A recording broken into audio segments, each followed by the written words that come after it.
10 dəqiqə bundan öncə Boltdan taksi sifariş vermişəm. Körpə uşağıyla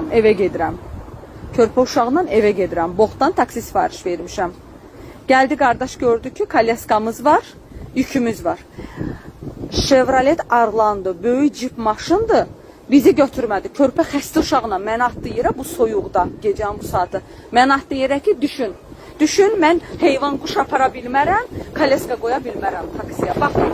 Hə, çəkdiyim video yarımçıq qaldı. Bu hadisə baş verib 28 mayda. Maşının nömrəsini də qeyd edəcəm burada. Ayıbdır. Uşa 15 dəqiqədir mən burada başqa taksi gözləyirəm. Soyuq, körpə uşaq, xəstə uşaq, özdə problemli uşaq. Ayıbdır. Tükürüm belə insanlara. Vicdanınız olsun. Azərbaycan kişisiniz, qeyrətiniz olsun, şərəfiniz olsun. Ayıbdır. Utanın, yerə girin.